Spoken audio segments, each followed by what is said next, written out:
السلام علیکم ورحمۃ اللہ وبرکاتہ۔ تو دوستو، اللہ تعالیٰ نے قرآن مجید کے اندر ارشاد فرمایا وَمَن يَبْتَغِ غَيْرَ الْإِسْلَامِ دِينًا فَلَن يُقْبَلَ مِنْهُ، کہ جو دین اسلام کو اختیار کرے گا، دین اسلام کے علاوہ کوئی اور مذہب لے کے آئے گا تو اللہ تعالیٰ اس کو قبول نہیں فرمائیں گے۔ تو اللہ کے ہاں جو پسندیدہ مذہب اور دین ہے دوستو، ان الدین عند اللہ الاسلام، تو وہ اسلام ہے۔ تو سب سے پیارا مذہب اور سب سے پسندیدہ مذہب جو ہے وہ اللہ کے ہاں دوستو وہ ہے اسلام۔ تو دوستو اللہ تعالیٰ کے ہاں سب سے پسندیدہ دین وہ دین اسلام ہے۔ تو اسلام کے بعد سب سے پہلا چیز جو ہے وہ جس کا اللہ تعالیٰ مطالبہ کرتے ہیں وہ دوستو ایمان ہے۔ صرف اسلام سے کام نہیں چلتا جب تک کہ انسان ایمان کی تکمیل نہیں کر لیتا۔ ایمان کی تکمیل دوستو جدھر بھی آپ پورے قرآن کے اندر دیکھ لیں، جہاں اللہ تعالیٰ نے دوستو اسلام کا ذکر کیا ہے وہاں ایمان کا بھی ذکر ہے۔ اسلام کے بعد دوسرا درجہ ایمان کا ہے، اور ایمان کے بعد تیسرا درجہ جو ہے وہ عمل کا ہے۔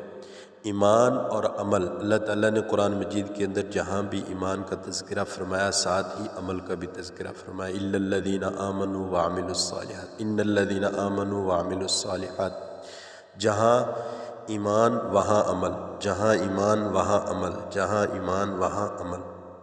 تو دوستو ایمان انتہائی ضروری ہے۔ اللہ تعالیٰ قرآن مجید میں ارشاد فرماتے ہیں یا ایھا الذین آمنوا آمنوا، یا ایھا الذین آمنوا آمنوا کما آمن الناس، اے ایمان والو ایمان لے کے آؤ ایسا جیسا کہ لوگ ایمان لے کے آئے۔ تو اللہ کے ہاں ایمان کا جو مطالبہ ہے دوستو وہ عام طور پر ایمان کا مطالبہ نہیں ہے بلکہ خاص ایمان کا مطالبہ ہے۔ وہ کون سا ایمان کہ اللہ تعالیٰ فرماتے ہیں ایمان لاؤ، اے ایمان والو ایمان لے کے آؤ، کیسے؟ کما آمن الناس، جیسے کہ لوگ ایمان لے کر آئے۔ اب لوگوں سے مراد علماء کرام یہ فرماتے ہیں کہ یہاں لوگوں سے مراد صحابہ اکرام رضی اللہ تعالیٰ عنہم اجمعین ہیں، کہ جس طرح صحابہ اکرام رضی اللہ تعالیٰ عنہم اجمعین کا ایمان تھا ویسے ایمان کا مطالبہ اللہ تعالیٰ نے انسانیت سے فرمایا ہے۔ تو دوستو ایمان مضبوط تو عمل مضبوط، ایمان کمزور تو عمل کمزور۔ عمل کا دار و مدار ایمان پر ہے۔ جتنا انسان کا ایمان ترقی کرتا چلا جاتا ہے اتنا انسان عمل کی سیڑھی پر قدم رکھتا چلا جاتا ہے، اور جتنا دوستو ایمان کمزور ہوتا ہے اتنا انسان کی اعمال کی جو لائن ہوتی ہے وہ دوستو وہ سست ہوتی ہے اور اس کی رفتار کم ہوتی ہے۔ تو اس لیے ایمان کو مضبوط کرنا اور ایمان کو مضبوط بنانا، ایمان دوستو جو انسان کا بڑھتا بھی ہے کم بھی ہوتا ہے رک بھی جاتا ہے۔ نبیوں کا واحد ایمان ہے جو ہمیشہ بڑھتا رہتا ہے دوستو، بڑھتا رہتا ہے، بڑھتا رہتا ہے۔ فرشتوں کا ایک ایمان ہے دوستو وہ ایک جگہ پر قائم ہے، نہ بڑھتا ہے نہ کم ہوتا ہے۔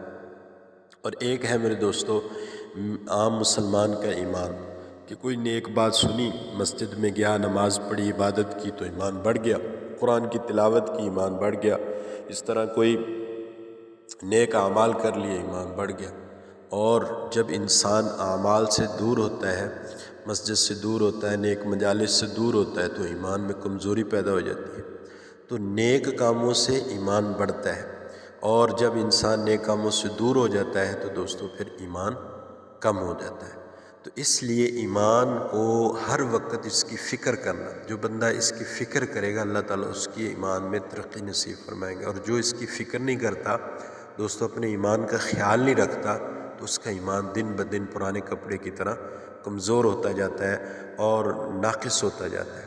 تو اس لیے دوستو ایک حدیث پاک کے اندر آتا ہے المؤمنون ہینون لینون کالجمل العنف، ایمان والے فرمایا جو مومن ہوتا ہے وہ نرم طبیعت والا، المؤمنون ہینون لینون، نرم طبیعت والا، سادہ، اور یعنی سادہ دل ہوتا ہے اور نرم طبیعت والا ہوتا ہے۔ اور پھر آگے فرمایا اللہ کے نبی نے کالجمل العنف، کہ ایمان مومن کی جو مثال ہے، جس کے دل کے اندر ایمان ہے، اس کی مثال تو نکیل ڈلے اونٹ کی طرح ہے۔ کیا مطلب؟ یعنی جس طرح نکیل ڈلا اونٹ کسی کی نافرمانی نہیں کرتا یا اپنے مالک کی نافرمانی نہیں کرتا۔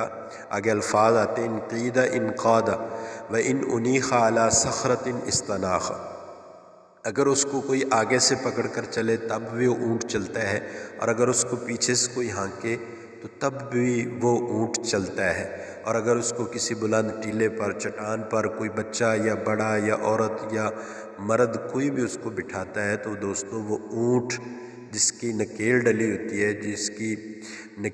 ہوتی ہے وہ دوستو جس جگہ پر بھی بٹھایا جاتا ہے وہ اونٹ بیٹھ جاتا ہے۔ تو یہ اونٹ کی خاصیت ہے دوستو کہ اونٹ کو بچہ اگر اس کی مہار پکڑ لے تو وہ لے کر آگے چلے تو اونٹ اس کے پیچھے چلتا ہے، اور اگر بچہ بھی اس کو پیچھے سے ہانکے تو وہ اونٹ آگے چلتا ہے۔ دوستو اگر اسی اونٹ کو کسی جگہ پر بٹھایا جاتا ہے تو وہ اونٹ بیٹھنے کے لیے بھی تیار ہو جاتا ہے۔ تو ایمان والے کی مثال اللہ تعالیٰ نے حدیث پاک کے اندر اللہ کے نبی نے ایمان والے مومن کی مثال کل جمل العنف، نکیل ڈلے اونٹ کی طرح اللہ کے نبی نے فرمائی ہے کہ جس طرح نکیل ڈلا ہوا اونٹ وہ اپنے مالک کا فرما بردار ہوتا ہے، تو اسی طرح ایمان والا جو ہوتا ہے وہ اللہ کے احکامات کا پابند ہوتا ہے، کہ جب اس پر نماز کا حکم ہوتا ہے تو وہ نماز پڑھتا ہے بشرطے کہ وہ مومن ہو، اور اگر اس پر رمضان کا مہینہ آ جائے تو وہ روزے رکھتا ہے، زکوٰۃ کا وقت آئے زکوٰۃ دیتا ہے، حج کا وقت آ جائے حج کرتا ہے۔ اسی طرح جہاں جہاں بھی اللہ کے احکامات اس کے مومن کے سامنے آتے چلے جاتے ہیں تو وہ ان کو مانتا چلا جاتا ہے اور ان کے اندر ڈھلتا چلا جاتا ہے۔ جس طرح اونٹ اپنے مالک کی مان کر چلتا ہے، بٹھائے تو بیٹھ جاتا ہے، کھڑا کرے تو کھڑا ہو جاتا ہے، ہانکے تو وہ آگے چل پڑتا ہے، آگے سے پکڑ کر چلے تو اس کے پیچھے چلتا ہے۔ اسی طرح ایمان بھی انسان کو جس طرح اللہ کے احکامات اس کے سامنے آتے چلے جاتے ہیں، نبی صلی اللہ علیہ وسلم کے فرمان اس کے سامنے آتے چلے جاتے ہیں، تو جو فرمان جو حکم اللہ کا سامنے آتا ہے اس کو پورا کرتا چلا جاتا ہے، اس سے روگردانی نہیں کرتا۔ یہ مومن کی صفت اللہ کے پاک پیغمبر نے حدیث پاک کے اندر ارشاد فرمائی کہ مومن جو ہے وہ نکیل ڈلے اونٹ کی مانند ہے۔ تو دوستو آج ہم دیکھیں کہ ہم کس معیار پر کھڑے ہیں، ہماری یہ کیفیت ہے یا نہیں ہے۔ اگر ہے تو اللہ کا شکر ادا کریں اور مزید اللہ سے مانگیں، اور اگر دوستو نہیں ہے تو پھر ہمیں اس کی فکر کرنی چاہیے۔ پھر اس کا مطلب یہ ہے کہ ابھی ہمارے ایمان میں کمزوری ہے، اور ایمان مضبوط نہیں ہوگا تو یہ کیفیت ہرگز پیدا نہیں ہو سکتی۔ اگر ایمان مضبوط ہے تو پھر اللہ تعالیٰ یہ کیفیت بھی عطا فرما دیتے ہیں۔ تو دوستو ایمان کو بڑھانے کی فکر کرنا، اسلام کے بعد جو پہلا درجہ ہے وہ ایمان کا ہے، تو ایمان کی فکر کرنا، ایمان بڑھتا ہے دوستو اس کی محنت کرنے سے۔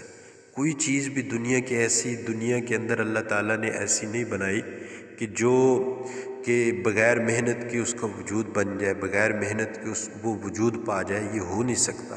دوستو ایک ڈاکٹر بنانا پڑتا ہے، یا ایک ڈاکٹر انسان بنتا ہے تو کتنا وقت لگتا ہے، ایک درزی یعنی اگر بننا ہو تو کتنا وقت لگتا ہے، دنیا کا انجینئر بننا ہو تو کتنا وقت لگتا ہے، اس کے لیے وقت درکار ہے، مشقت درکار ہے، محنت درکار ہے۔ اسی طرح دوستو ہر کام محنت سے وجود پاتا ہے۔ تو جو ایمان ہے دوستو یہ کیسے ہو سکتا ہے کہ بغیر محنت کے انسان کی زندگی کے اندر آئے؟ تو اس کی بھی ہمیں فکر کرنی ہوگی، اس کے لیے اللہ سے مانگنا ہوگا، اور اس کی طلب میں اور اس کی جو اللہ کے سامنے رو کر اس کو مانگنا ہوگا اور اس کی فکر کرنی ہوگی۔ تو دوستو نیک مجالس میں شرکت کرنا اور ان راستوں کو اختیار کرنا، ان راہوں کو اختیار کرنا جن سے ایمان کی بڑھوتری ہے، اور ان اللہ والوں کے پاس جانا جن سے انسان کا ایمان، ان کی محفل میں بیٹھنے سے انسان کا ایمان ٹھاٹھے مارتا ہے، یا ان اعمال کو اختیار کرنا جس سے ایمان کی بڑھوتری ہوتی ہے، یا ان ذرائع کو اختیار کرنا جس سے انسان کے ایمان کی بڑھوتری ہوتی ہے۔ اور دوستو ان اعمال سے یا ان ذرائع سے کہ جن سے ایمان انسان کا کمزور ہوتا ہے، اس سے انسان بچنے کی فکر کرے۔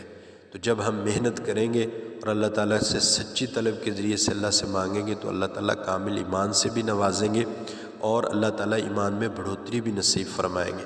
تو اللہ تعالیٰ ہمیں کامل ایمان نصیب فرمائے، اور کامل ایمان کو سیکھنے کی محنت بھی نصیب فرمائے، اور کامل ایمان پر چلنے کی بھی توفیق عطا فرمائے۔